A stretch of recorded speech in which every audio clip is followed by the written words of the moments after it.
This episode is brought to you by CarterComics.com. It's your one-stop shop for all your comic needs, whether it be graded or raw. Carter Comics has got it all. All you gotta do is go to CarterComics.com, fill your card up with all their amazing comics. Use the discount code FREAKNET, FREAKNET. Save you 10% at checkout. Not only on their website, but also at their eBay account. And the link to eBay can be found on their homepage at CarterComics.com. Again, CarterComics.com is your one-stop shop for all comic needs.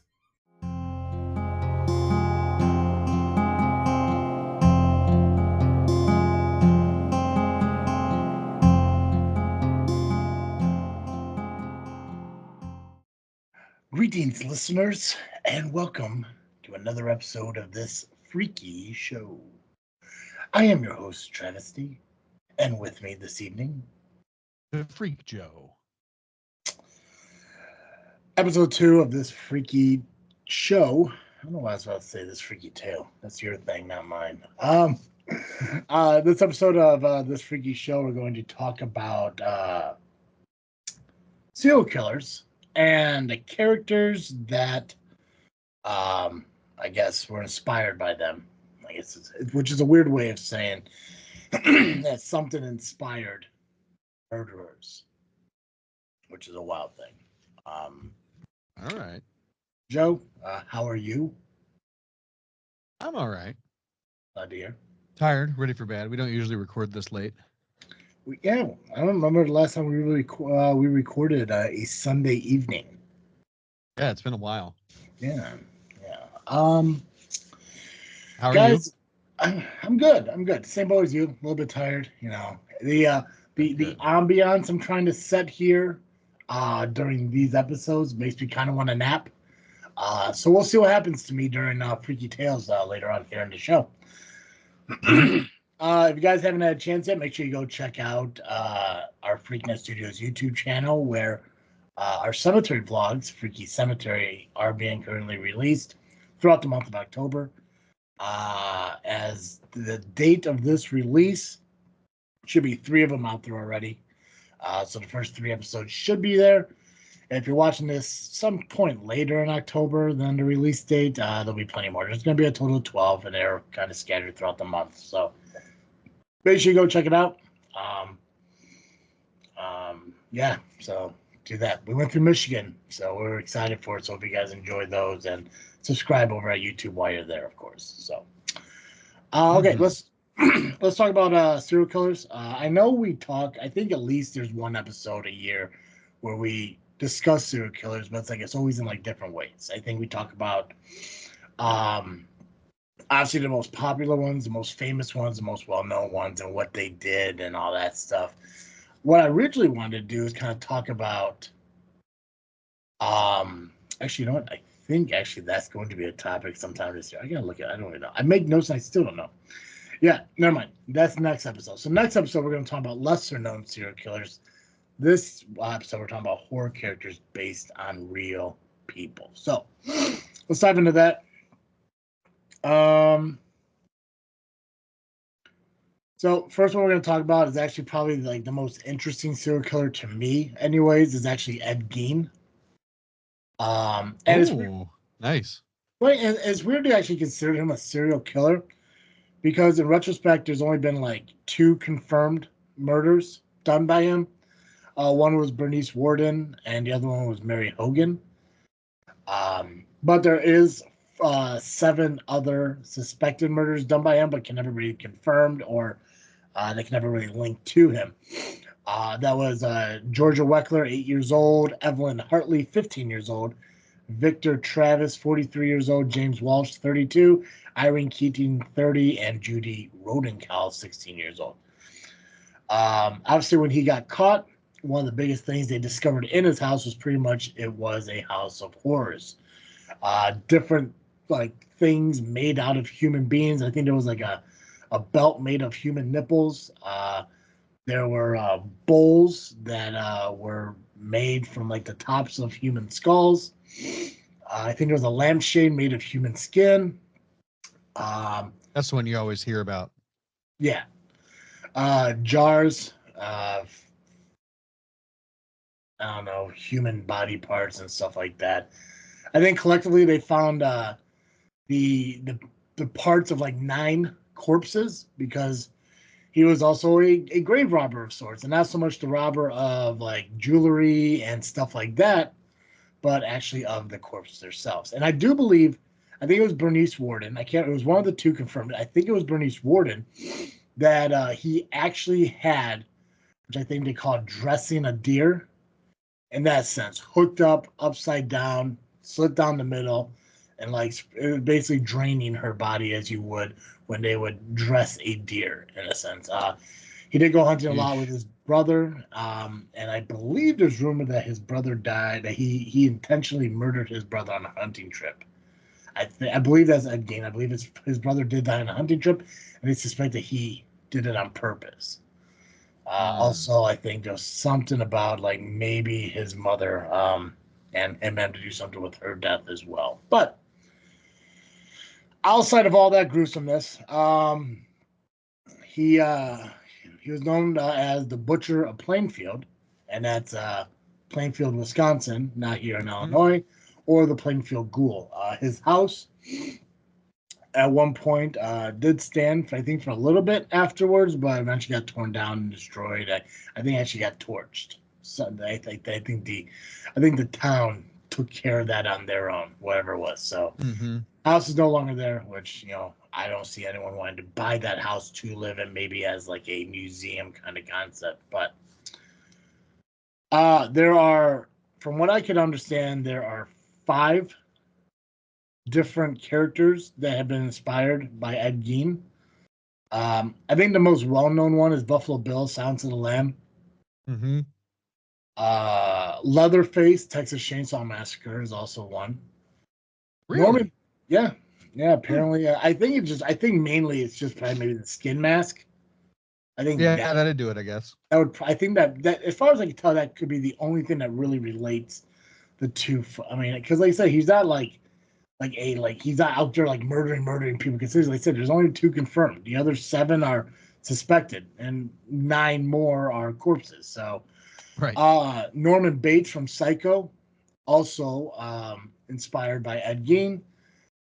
Garland Green from Con Air, which I believe was Buscemi's character. Hmm. And then Dr. Oliver Thredson, American Horror Story Asylum. And that's one I know nothing about because I've never seen any of the American Horror Stories because that's not my thing. So, Yep, fair enough. next one we have here on our list is Danny Rowland. Real quick. So Ed Gein lived from 1906 to 1984, and the span of his murders were from 1947 to 1957. So over a span of 10 years is when these deaths and the grave robbing was occurring. Hmm. Danny Rollins, he lived from 1954 until 2006. He was known as the Gainesville Ripper. His span was very short, 1989 to 1990. So he started when I was born and stopped when Joey was born. So there we go. Ah, nice. Yeah, right. He had a total of 8 victims. They're known as the Shreveport murders. So in November, well, the first set, I guess, is Shreveport murders, November 4th of 1989. There was Tom Grisham, Julie Grisham, and Sean Grisham, 55, 24, and 8 years old, respectively. Then the Gainesville murders happened on August 24th, 1990. There was Sonia Larson, 18, and Christina Powell, 17. The next day, there was Krista Hoyt, age 18. And then 2 days following that in 1990 was Tracy Pauls, 23, and Manny Taboda, also 23 years old. Only one character I could tell, inspired by Mr. Rollins here, was Ghostface from Scream. So, um, Yeesh. I don't think it's so much because I like kind of looking at this stuff. Like I don't think he like called people up and was like messing with them on the phone. I think it was more of the breaking into the homes and slashing them up and stuff. And no, I don't believe he also wore a Scream mask. I think they just used that Kind of like what's that one was when a stranger calls or strangers like people were outside the house. Like, I don't. Oh yeah, Strangers, I think. Yeah, it's like I don't know the movie because again I don't watch stuff like that. And to recap, if you guys watched the previous episode and you remember at the beginning of the episode, I told you guys that there was something I wanted to tell you at the end of the episode, and I really didn't get to it. What I was going to tell you was that I was going to make it an effort to watch a horror movie every single day throughout the month of October. Well, as we record, this is October 6th. I've watched 0. So maybe next year. Just want to be honest. Full. You know me. I hate horror movies. I just cannot do it. I think The Strangers, though, if I do remember the preview or the trailer for it, I think that's the episode or the movie where like they bound up the residents of the house and then they're asking why are you doing this, and they said because we have nothing else to do or because we're bored or some goofy thing like that. So that is Danny Rollins again, the Gainesville Ripper. So next one is Janine Jones. Her crimes were committed within the year 1950. Or no, I'm sorry, no. She was born 1950, still alive, currently incarcerated today. Her crimes were spanned between 1970 to 1982. Only 2 have been possibly confirmed, but possibly over 60 have actually happened. And her victims were babies, infants, toddlers, stuff like that. As I can tell, there's only one character that she inspired, and that was Kathy Bates' character in Misery. Or I'm sorry, Kathy Bates in the movie Misery. I don't. Is that right? No, there was a Kathy Bates actor, right? Yeah. Okay. I think she played her in Misery. So it's just the same name. I'm so yeah. No, that has to be right. No, that has to be right. She played Annie Wilkes in Misery. Okay, so Kathy Bates is the actor who actress. played. Okay, so I got my notes mixed up. So yeah, Kathy Bates isn't a serial killer. Her character in Misery is a serial killer. So okay, that makes way more sense. Another really famous serial killer, John Wayne Gacy. There was a podcast I listened to about this dude. Well, I listened to a lot of serial killer podcasts, but this one was like a really unique one. Just because like him and Ted Bundy, like always stuck out in my mind when it came to like the Mount Rushmore of serial killers and the more well-known serial killers, because these were guys, actually BTK killers, same guy. They seem like normal people living normal lives. Like to see how Ed Gein lived, I think he was a little bit on the spectrum. I think he had some kind of mental disorders that when you saw him, he just seemed a little bit off. Jeffrey Dahmer, kind of a little bit off, quiet, just a little bit off. But John Wayne Gacy, I mean, I think he was like a chancellor, or he was part of like the community government, the town's government, or something like that. He dressed up as a clown for sick kids at the hospital. He threw he threw parties for his friends and all this other stuff. I believe he was also a painter. They did kind of on the side, and I think we kind of talked about it. There's that documentary about Nickelodeon, and one of the predators on there owned a painting painted by John Wayne Gacy. But by all accounts, John Wayne Gacy was just a normal dude, an everyday dude, a neighbor that kind of people like kind of admired in a way because he was very involved in his community and he did a lot for children and stuff. So he was known as the Killer Clown. His crimes were committed between 1972 and 1978, as far as they could tell. He had 33 victims. 26 of them were buried in his crawl space. 4 of them were found in the Des Plaines River. One of them was hidden in his dining room, and the other one was in his garage. Wow. And if you're curious on who he inspired, Pennywise, obviously from It. So, weirdly enough, that's all of the ones I found.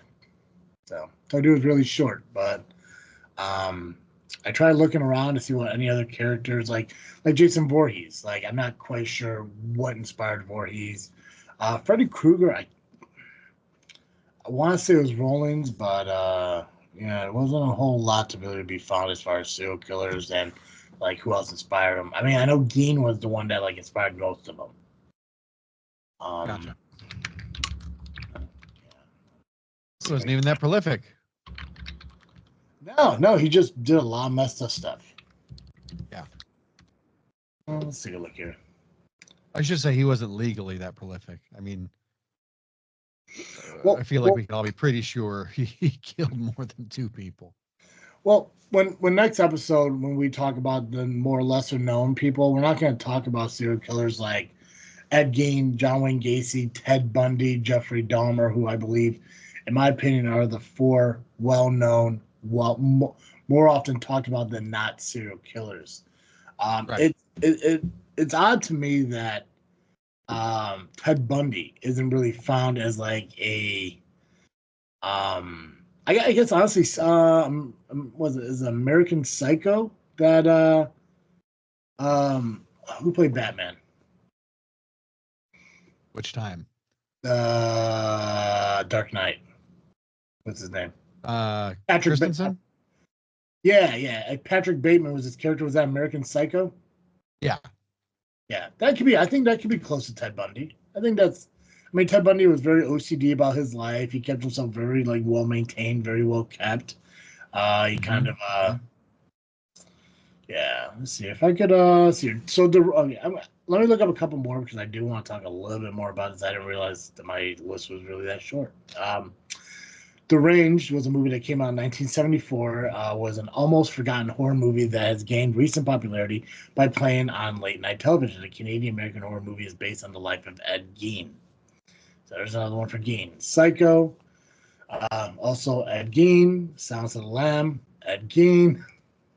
Texas Chainsaw Massacre, Ed Gein. And then, of course, there was a movie, Ed Gein, the Butcher of Plainfield. Henry, Portrait of a Serial Killer, is actually by Henry Lee Lucas. So, one that was brought up, and I kind of didn't talk about it because I'm not quite sure if it's relevant, was obviously Dracula, who is, inspired by Vlad the Impaler. Right. I just didn't know if that one was really relevant as far as serial killers and stuff like that. The Clove Hitch Killer. The Clove Hitch Killer asked what you would do if your dad were secretly a serial killer. The movie draws inspiration from the BTK killer, which was probably the dumbest as far as how he got caught in the history of fucking serial killers. Oh, how did he get caught?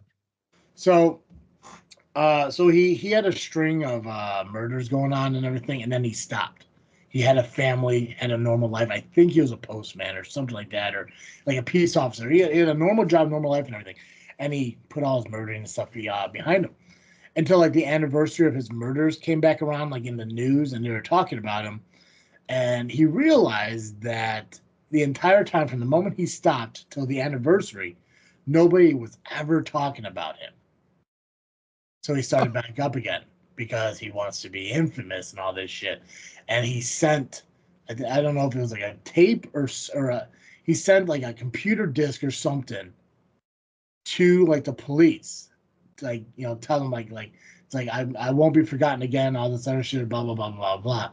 Come to find out, you're able to trace that shit and figure out where it's where like like what computer or whatever the fuck it was that it was created from or whatever, and that's how they caught him, was because he sent them some kind of disk or whatever, and they're able to trace it back to like an IP address or rather because when he was committing the murders, shit like that really didn't exist, and he wasn't really that smart of a guy to understand that shit.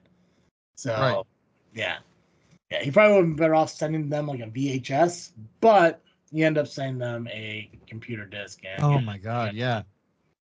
Yeah, And in part because he asked the police if they could trace it, and they said, "Yeah, of course we can't." Yeah. Remember, kids, police are allowed to lie to you. Mhm.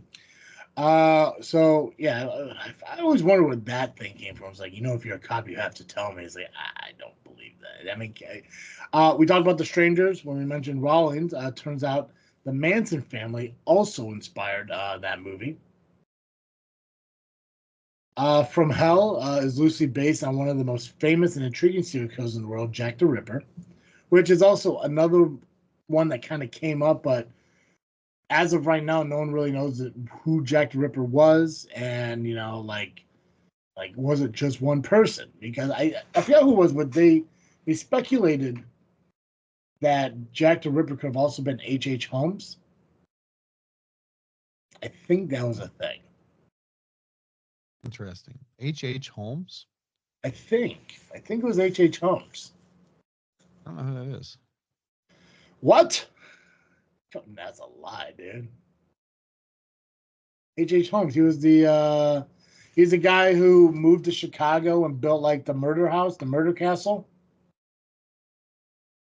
During the World's Fair, he had people check into his hotel, and he had all these like shafts and shit that like he could like get into the rooms. And yeah, Huh. man. Yeah. Yeah, no, I had never heard of him. No, really. Oh yeah, dude. He's another one that, because it's Chicago history, I was really curious about a lot of like the shit that he did. A lot of, I mean, like most of his career started out being like a scam artist, marrying people and shit for money and all that stuff. I think it's been years since I read about him. I think he was like an eye doctor or some kind of doctor. He owned a pharmacy, and Huh. he also bought a place to have a hotel. And this was all during the World's Fair in Chicago, and people would check into the house or into his home, into his place, and yeah, he'd murder them and shove them down chutes like Sweeney Todd almost. Wow. I mean, That's I guess wild. you could look at it as like Sweeney Todd, was maybe inspired by H. Holmes in some kind of way, but yeah, I think because obviously the house got torn down, the murder house but they found all these like trap doors and hidden passageways, and also I think somebody actually released or made like a 3D image of like how the murder castle looked, and with all the trap doors and passageways and all of that shit. But Huh. Wild. yeah, also what it is Yeah. my I could see dog. him. I could see him as Jack the Ripper. Yeah, my dog was just barking at something. That's horrifying. Okay, now we're good. Um, so no, we could probably do an entire episode on H. Holmes if we really wanted to, but so the place got torn down, and I believe it's a post office now. I believe, and it's speculation that that post office is haunted because all the victims that H. Holmes had. So, um, Wow. yeah. So, if we decide to do a seventh episode this month, maybe we'll do it about H. Holmes. Sure. That's interesting. Yeah, Yeah, it's a U.S. Post Office Service office now. yeah, yeah. I know little, not a lot about H. Holmes. So. Yeah. So, guys, if you know any other serial killers that inspired any movie characters that I may have missed, and I'm sure I have. I'm sure there's more from like the Rob Zombie movies that came out, or maybe there is somebody who was like Jigsaw and Saw. So share with us, the ones I did miss. I do like hearing about that stuff, and Um, Joe is going to do Freaky Tales here in a second, but we're going to kind of change up the format on how we're going to be doing these shows when it comes to the Freaky Tales. Once Joe ends his story, we are ending the show. So, before he starts, before I hand over the reins of the show to Joe, I want to remind you guys to follow us on social media: Facebook, Instagram, and Twitter, just by searching This Freaking Show. And of course, you can find us wherever you listen to your podcast.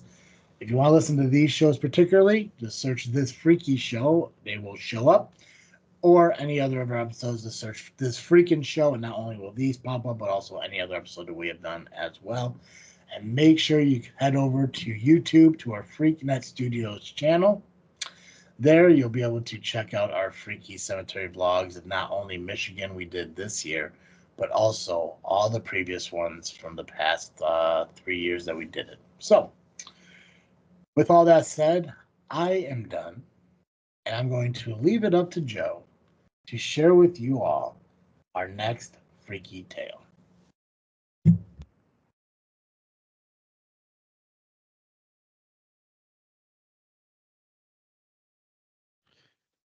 How He Left the Hotel by Louisa Baldwin.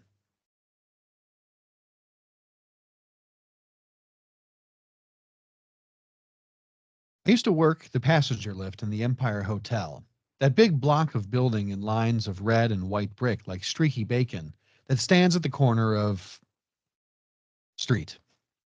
I'd served my time in the Army and got my discharge with good conduct stripes, and how I got the job was in this way. The hotel was a big company affair with a managing committee of retired officers and such like gentlemen with a bit of money and concern, and nothing to do but fidget about it. And my late colonel was one of them.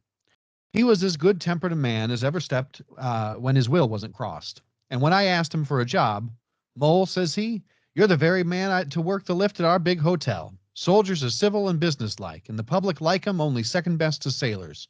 We've had to give our last man the sack, and you can take his place. I liked my work well enough and my pay, and kept my place a year, and I should have been there still if it hadn't been for a circumstance. But don't let me anticipate. Ours was a hydraulic lift, none of them rickety things swung up like a pole parrot's cage in a well staircase that I shouldn't care to trust my neck to. It ran as smooth as oil, a child might have worked it, and safe as standing on the ground. Instead of being stuck full of amusements like an omnibus, we'd mirrors in it, and the ladies would look at themselves and pat their hair and set their mouths when I was taking them downstairs dressed of an evening. It was a little sitting room with a red velvet cushions to sit down on, and you'd nothing to do but get into it, and it'd float you up or float you down light as a bird. All the visitors used the lift one time or another, going up or coming down. Some of them was French, and they called the lift the ascense, and good enough for them in their language, no doubt. But why the Americans that can speak English when they choose and are always finding out ways of doing quicker than other folks should waste time and breath calling a lift an elevator, I can't make out. I was in charge of the lift from noon till midnight. By that time, the theater and dining out folks had come, and anyone returning late walked upstairs, for my day's work was done. One of the porters worked the lift till I come on duty in the morning, but before 12 there was nothing particular going on, and not much till after 2 o'clock. Then it was pretty hot work with visitors going up and down constant, and the electric bell ringing from one floor to another like a house on fire. Then came a quiet spell while dinner was on, and I'd sit down comfortable in the lift and read my paper. Only I mightn't smoke, but nobody else might neither.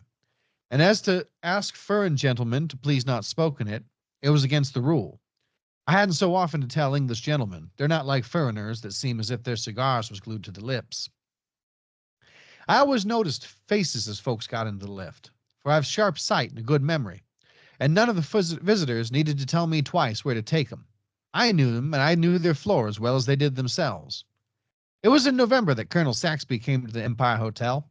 I noticed him particularly because you could see at once that he was a soldier.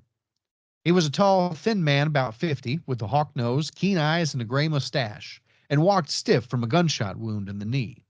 But what I noticed most was the scar of a saber cut across the right side of the face. As I got into the lift to go to his room on the fourth floor, I thought what a difference there is among soldiers.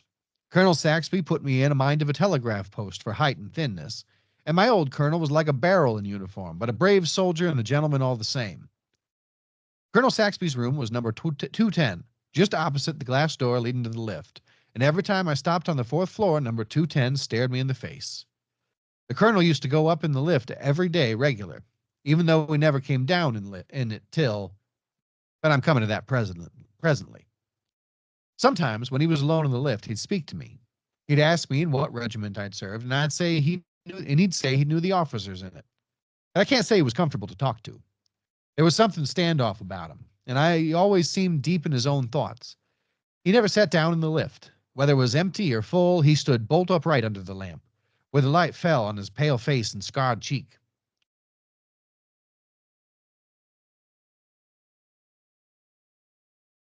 Excuse me. One day in February, I didn't take the colonel up in the lift, and as he was as regular as clockwork, I noticed it. But I supposed he'd gone away for a few days, and I thought no more about it. Whenever I stopped on the fourth floor, the door of 210 was shut, and as he often left it open, I made sure that the colonel was away. At the end of the week, I heard a chambermaid say that Colonel Saxby was ill. So, thinks I, that's why he hasn't been in the lift lately. It was a Tuesday night, and I'd had an uncomfortably busy time of it. It was one stream of traffic up and down, and so it went on the whole evening. It was on the strike of midnight, and I was about to put out the light in the lift, lock the door, and leave the key in the office for the man in the morning, when the electric bell rang out sharp. I looked at the dial, and I saw what I was wanted on the fourth floor. It struck 12 as I stepped into the lift. As I passed the second and third floors, I wondered who it was who had rung so late, and thought it must be a stranger that didn't know the rule of the house. When I stopped at the fourth floor and flung open the door of the lift, Colonel Saxby was there, wrapped in a military cloak. The door of his room was shut behind him, so I read the number on it. I thought he was ill in his bed, and ill enough he looked, but he had his hat on, and what could a man that had been in bed 10 days want with going out on a winter midnight? I didn't think he saw me, but when I'd set the lift in motion, I looked at him standing under the lamp, with the shadow of his hat hiding his eyes, and the light full on the lower part of his face that was deadly pale, the scar on his cheeks showing still paler. "Glad to see you better, sir," said I, but he said nothing, and I didn't like to look at him again. He stood like a statue with his cloak around him, and it was downright glad when I opened the door of the lift for him to step out into the hall. I saluted as he got out, and he went past me toward the front door. "The colonel wants to go out," I said to the porter, who stood staring, and he opened the door, and Colonel Saxby walked out into the snow. "That's a queer go," he said. "It is," said I. "I don't like the colonel's looks, so he doesn't seem himself at all. He's ill enough to be in his bed, and there he is, gone out on a night like this. Anyhow, he's got a famous cloak to keep him warm. I say, supposing he's gone to a fancy ball and got that cloak on to hide his dress," said the porter, laughing uneasily, for we both felt queerer than we cared to say, and we spoke there. As we spoke, there came a loud ring at the doorbell. "No more passengers for me," I said, and I was really putting the light out this time when Joe opened the door, and two gentlemen entered that I knew at a glance were doctors. One was tall, the other was short and stout, and they both came to the lift. "Sorry, gentlemen, but it's against the rule for the lift to go up after midnight." "Nonsense," said the stout gentleman. "It's only just past 12 and a matter of life and death. Take us up at once to the fourth floor." And they were in the lift like a shot. So up we went, and when they opened the door, they walked straight to number 10. A nurse came out to meet them, and the doctor said, "No change for the worse, I hope?" And I heard a reply, "The patient died 5 minutes ago, sir." Though I'd no business to speak, that was more than I could stand. I followed the doctors to the door and said, "There's some mistake here, gentlemen. I took the colonel down in the lift since the clock struck 12 and he went out." The stout doctor said sharply, "A case of mistaken identity. It was someone else you took for the colonel." "Begging your pardon, gentlemen, it was the colonel himself, and the night porter that opened the front door for him knew him as well as me. He was dressed for a night like this, with his military cloak wrapped around him." "Step in and see for yourself," said the nurse. I followed the doctor into the room, and there lay Colonel Saxby, looking just as I had seen him a few minutes before. There he lay, dead as his forefathers, and the great cloak spread over the bed to keep him warm, that would feel heat and cold no more. I never slept that night. I sat up with Joe, expecting every minute to hear the colonel ring the front doorbell. Next day, every time the bell for the lift rang sharp and sudden, the sweat broke out on me, and I shook again. I felt as bad as I did the first time I was in action. Me and Joe told the manager about it, and he said we'd been dreaming. "But," said he, "mind you don't talk about it, or the house will be empty in a week." The colonel's coffin was smuggled into the house the next night. Me and the manager and undertaker's men took it up in the lift, and it lay right across it, and not an inch to spare. They carried it into number 210, and while I waited for them to come out again, a queer feeling came over me. Then the door opened softly, and 4 men carried out the long coffin straight across the passage and set it down with its foot toward the door of the lift, and the manager looked round for me. "I can't do it, sir," I said. "I can't take the colonel down again. I took him down at midnight yesterday, and that was enough for me." "Push it in," said the manager, speaking short and sharp, as they ran the coffin into the lift without a sound. The manager got in last, and before he closed the door, he said, "Mole, you've worked this lift for the last time, it strikes me." And I had, for I would have stayed at the Empire, for I wouldn't have stayed on at the Empire Hotel after what had happened. Not if they doubled my wages, and me and the night porter left together. The end.